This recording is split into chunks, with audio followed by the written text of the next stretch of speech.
Vamos lá, sem perda de tempo, vamos abrir o programa, como falamos há pouco, conversando e chamando a atenção para pontos importantes, luminosos, de aparecer bem na imprensa, não é isso? Você que é do meio, você também que é empresário, você que é um executivo, é importante você ouvir as dicas que nós vamos dar daqui a pouco aqui neste espaço, a partir deste momento, que é o tema inclusive do segundo livro da jornalista e coach de comunicação Áurea Regina de Sá, que tem experiência em Media Training desde 2001. Agora ela lança o segundo livro, 99 dicas para aparecer bem na imprensa, e preste atenção porque tem muita coisa interessante que nós vamos conversar aqui com a Áurea Regina de Sá, ela que é graduada em jornalismo lá na Metodista de São Paulo, pós-graduada na Metrocamp em Campinas e também PhD lá na Universidade do Minho em Portugal. Ela já está em linha direta com o Pará e com a Amazônia e Belém. Boa tarde, Áurea Regina de Sá, tudo bem com você? Boa tarde, Douglas. Estou bem. Boa tarde, ouvintes. É um prazer falar com vocês. Muito bem, obrigado. Agradecemos aqui essa sua participação antecipadamente, inclusive para os nossos ouvintes CBN que nos acompanham nesta agenda aqui de 2 até as 4 da tarde. Bom, eu queria conversar com você primeiro. Você tem o primeiro livro, não é isso? Que você contou histórias sobre os bastidores de entrevista jornalística, não é isso? Agora você parece que abriu mais a lente, né? E foi até 99 dicas para aparecer bem na imprensa. O que foi que lhe motivou a escrever este segundo livro, por favor? Douglas, no primeiro livro eu resgato 31 histórias da época em que eu fui repórter. Eu atuei como repórter de TV por 15 anos. Entrevistei muita gente, todo tipo de pessoa. Pessoas que entendem a abordagem do jornalista de diferentes formas. Isso me ajuda muito a construir meu programa de Media Training, inclusive. Eu aprendo muito com os clientes, os entrevistados. Não é? E este segundo livro, ele realmente tem pílulas, são 99 dicas, mas creio que o backstage, que é o primeiro, tenha o mesmo número ou até mais dicas, porque durante as histórias que eu conto no backstage, o primeiro livro, eu reproduzo alguns deslizes, não gosto de chamar de erro, mas são deslizes que os entrevistados cometeram, e também indico as práticas corretas para que as pessoas que estejam lendo as histórias possam tirar o melhor daquilo e poder fazer o correto, seguir o exemplo certo e não dar murro em ponta de faca em posturas incorretas e que são contrárias à boa imagem. Quem quer preservar a boa imagem é preciso prestar atenção nisso. Muito bem, eu vou aqui puxar um ponto do seu livro que é talvez o do radar que você tem aqui, um ponto muito importante. A dica de número 57, você que está nos ouvindo agora aqui, em 102,3 FM, preste atenção. O título diz, né, seja humilde, né? Isso, tenha humildade, né? Isso, né? E você diz que você pode ter o cargo importante que você tiver dinheiro, tiver poder, mas a pessoa tem que se esforçar para não se distanciar, como você chama aqui, da virtude da humildade. Eu queria que você explicasse um pouco melhor para a gente aqui, da sua experiência que você tem aí, por favor. Douglas, as virtudes, as práticas positivas, tudo que é prática do bem é virtude. Então pode ser a humildade, como você citou, pode ser a empatia, a generosidade, o respeito, a ética, a honestidade, tem muitas virtudes. E isso é importante que qualquer pessoa pratique, não somente o entrevistado no momento da entrevista com o jornalista, mas todos nós somos comunicadores.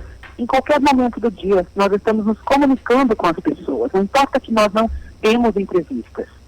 É importante que as virtudes estejam na frente dessa comunicação, porque assim o resultado da nossa comunicação vai ser positivo. Se você age com humildade com o outro vai te receber de uma determinada maneira. E, do contrário, você pratica o vício da arrogância, que é o contrário da humildade, do outro, com quem você interage, também receberá a sua comunicação de uma maneira diferenciada. E o resultado dessa relação, mesmo que seja rápida, não precisa ser um relacionamento duradouro, Pode ser simplesmente um bom dia para alguém. Sim. Pode mudar de acordo com o seu comportamento. Eu defendo que o comportamento é a base da comunicação. Não adianta saber técnicas se a pessoa não usar o comportamento adequado, em primeiro lugar, respeitando o outro. Certo. E o grande ensinamento de São Tomás de Aquino, não é isso? Das grandes virtudes que você tem que ter, que é humildade, humildade e humildade, né? É importante isso aí. Mas eu queria passar para o outro... exatamente, né? Mas eu queria passar para você com outro tópico, depois eu quero voltar à questão da empatia que você colocou também aí, tá? Nessa prática de virtudes também do seu livro, você sugere ampliação dessa consciência para a mudança desse comportamento que nós estamos falando aqui, porque, segundo o seu entendimento, só essa transformação pode alterar a forma de se comunicar bem. Eu queria que você explicasse também para a gente isso.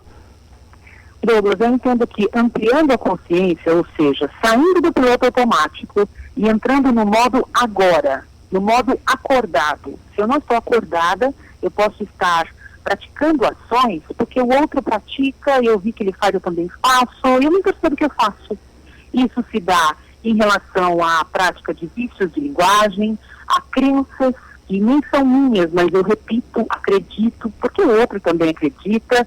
É como se fosse feito manada, ou seja, eu estou no piloto automático, apenas sobrevivendo. No modo viver intensamente, é preciso estar acordado, antenado, perceptivo. E dessa forma eu posso me enxergar, é um mergulho interno, em que eu avalio quais são as minhas características, como é a forma como eu me comunico, e também posso refletir sobre o que eu posso modificar na minha comunicação ou na minha forma de ser, para me relacionar melhor com os outros. Se eu não fizer esse balanço diariamente, eu vou sempre cometer os mesmos erros. Vamos dar um exemplo prático. Uma pessoa que age com agressividade com a outra, e depois que ela faz lá o show dela, ela pode até pensar, puxa, eu não queria ter falado assim com você, me desculpe, eu não sei onde estava com a cabeça. Normalmente é essa frase que a gente ouve. Por que ela não sabe onde estava com a cabeça? Porque ela não estava ali. Ela não estava no agora, ela estava em outro planeta.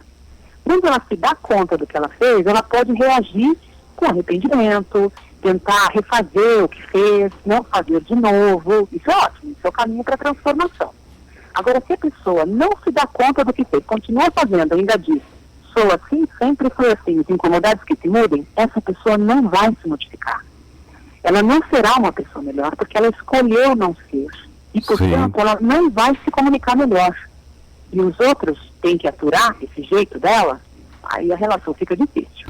E aí vamos colocar um outro combustível positivo nessa área que falamos há pouco, que você disse também, lembrou, de você também cultivar a empatia, né? A empatia aí funciona como um vetor de aproximação, né? E também até de credibilidade, dependendo de que momento você esteja numa comunicação. Como você avalia isso? Não, perfeitamente, você colocou muito bem. É, sim, um fator de aproximação. Aliás, quando a gente fala em comunicação, o que a gente pensa automaticamente é que eu quero me comunicar com você para me aproximar de você. Pode não ser uma aproximação que requer uma continuidade de relacionamento, mas eu quero naquele momento, naquele registro de comunicação, que haja uma conexão. Porque comunicação é muito mais do que falar bem, usar o vocabulário adequado, usar ênfase. Se você estiver presencialmente com alguém, usar o não verbal, que é a expressão corporal, é muito mais do que isso. Essas habilidades são, sim, exigidas, são fundamentais para uma boa comunicação, para atrair a pessoa com quem você conversa, mas é mais importante do que isso, se conectar, para que eu possa me sentir ligado com outra pessoa e proporcionar que ela também fique ligada na minha mensagem, não em mim, é na minha mensagem. Eu preciso fazer esse exercício de ficar empática em relação a ela. Então, se a pessoa chega cabisbaixa, com um ar um pouco triste, e eu simplesmente falo o que tenho que falar, repasso as informações, por exemplo, se eu estiver no trabalho, eu não quero nem saber o que está acontecendo com ela, ainda tem pessoas que dizem, os problemas você deixa em casa, aqui na empresa não existe isso, né? Nós somos seres humanos. Regina, que a gente possa acolher as pessoas. Muito, Regina, Só um minutinho, aguarde aí na linha que nós vamos entrar com o repórter CBN e volto com você para a gente encerrar, falar onde a gente pode pedir esse livro, o lançamento aqui em Belém, para poder orientar aqui os nossos ouvintes. Aguarde só um minutinho, por gentileza. Claro.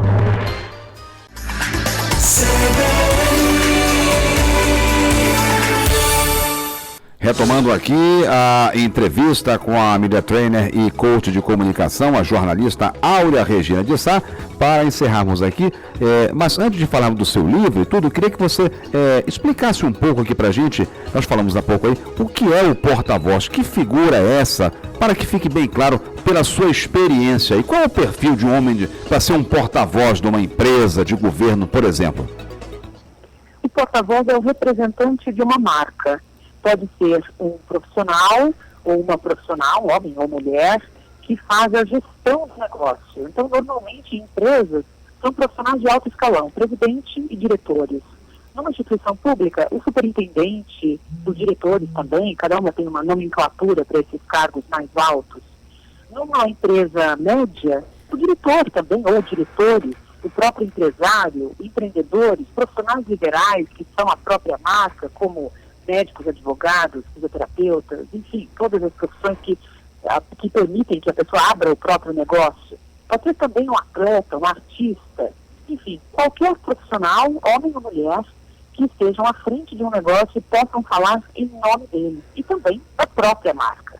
É importante que essa pessoa, esse chamado porta-voz, possa se capacitar para tirar melhor proveito do momento da entrevista e aparecer bem na imprensa, que é exatamente o título do livro. Muito bem, Áurea Regina de Sá, eu queria que você falasse, você tem programação, tem programa para lançar o livro aqui em Belém, e as pessoas que queiram se antecipar, evidentemente, 99 dicas para aparecer bem na imprensa, como a gente pode fazer? Nós estamos fazendo lançamentos em várias capitais do Brasil e estarei em Belém no dia 29 de outubro, às 7 da noite, com a palestra e também a noite de autógrafos para quem se encaixa nessas posições que citamos há pouco, possam se beneficiar disso. Todas as informações, Douglas, estão no site aurereginadesá.com.br/Belém. Fizemos uma página especial dentro do site. Muito bem. Com todas as informações e orientações para quem tiver interesse. Bom, e só nos resta você mandar um abraço ao meu amigo Tito Barata, que foi ele que fez essa articulação aqui internacional para trazer você aqui à CBN Belém. Fique à vontade para cumprimentar o Tito. Bom, pessoa muito querida aqui em Belém, a família como um todo, tá certo? Ele já me levou para Belém, eu já fiz um media training aí por intermédio dele, tive o prazer de conhecer sua terra, o que tem de melhor aí, de conhecer seu povo, e vou ter muito prazer em voltar e poder usufruir um pouco mais de todo esse tempo que eu posso ficar aí, que vai ser curto, mas que eu posso aproveitar ao máximo. Curto, mas intenso, Áurea Regina de Sá, como é o povo da Amazônia aqui, essa região solar bonita, que tem muita gente inteligente e importante aqui, tá certo? Que honra, muito obrigada pela oportunidade, obrigada aos ouvintes. E em outubro você, em vindo aqui a Belém, tá? Você vem conhecer os nossos estúdios aqui. Um grande abraço, boa tarde para você e parabéns por esse segundo lançamento seu. Muito obrigada, Douglas, um grande abraço.